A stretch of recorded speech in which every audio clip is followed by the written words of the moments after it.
Welcome to the Typewriter channel, and today we have a beautiful machine on display for you guys. This is a Rheinmetall machine I picked up, and it was a barn find. Like, it was super crusty, like completely crustified machine. And I went through it. I bought it because I thought it was going to be so crusty that it would get a paint job.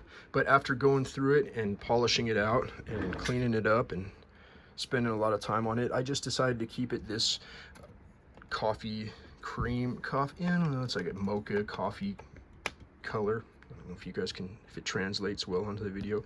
Platen on this one is decent. It's in good condition. It's been resurfaced. It's not hard nor soft, but it's serviceable. And this machine gave me some fits, guys. Like, I picked this one up months ago, and I worked on it, and I couldn't figure out how to resolve this issue with the line lock system. There's a carriage lock.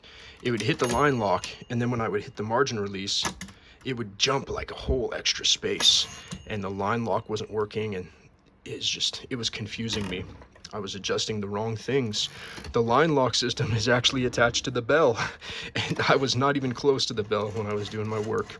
So I shelved it, and I got frustrated and came back a few months later, and I looked at the system closer, and then that was when I was able to discover the bell line lock entanglement. But we got it sorted, and it's good, and this is an elite Rheinmetall KST. These KSTs have these metal fingers right here that hold these. This is the factory one, and they're always broken for some reason. Well, not always, but the ones I've seen, they're broken. They're little tabs. So I made this one out of a mainspring. Bling, bling, bling, and it works. It does the job. It holds the ribbon cover in position. Nice. So we'll do a quick little type test on this guy, and we'll show you how she does. Throw you in the camera stand. Hopefully nothing falls on. Alright, we'll run some paper through this bad boy. These machines, I have a Super Metal KST, which is just a rebranded Rheinmetall KST, and for the longest time it was my #1 typewriter, just because it has such a unique character to it, and the way that it feels it's definitely a unique machine.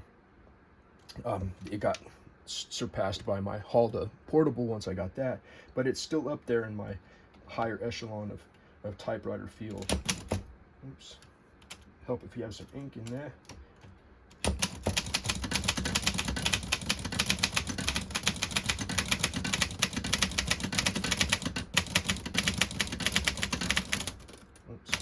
Oops.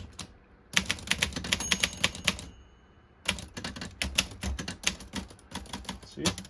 Yay!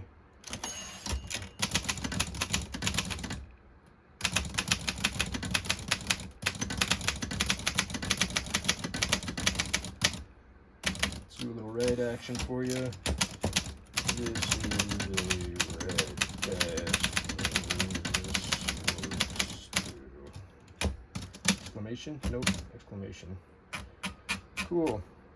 So we'll give you guys a quick look-see over that, and it says, "This is the best this machine can get. This is the way this machine types. I like the way the machine works, and this thing is good. This is a red test, and this works too." So you guys can see there's just a smoothness quality to this. I'm a fan of machines that have like this pillowy, plodding break feel to it, and this one has that plodding, donka donka donka donka, musically pleasing machine to use. Like I said, it's just very, very cool. Very, very cool machines. So this machine is going to get passed along. I've got a case for it. It's a little danged up, but it's complete. Everything is there. So if you guys have any questions on this one, feel free to holler out. We'll do it. This has a quick carriage release system, so you just flip these open right here, these little lockdown tabs, and then this whole carriage swaps out for ease of use, ease of travel. But the keys are perfect on this one, and that's about all I can say around that. Put a lot of time and work into this one, guys, so hopefully you guys are pleased with it, and we'll get it out to you. Hot Rod Typewriter Company. Talk to you later.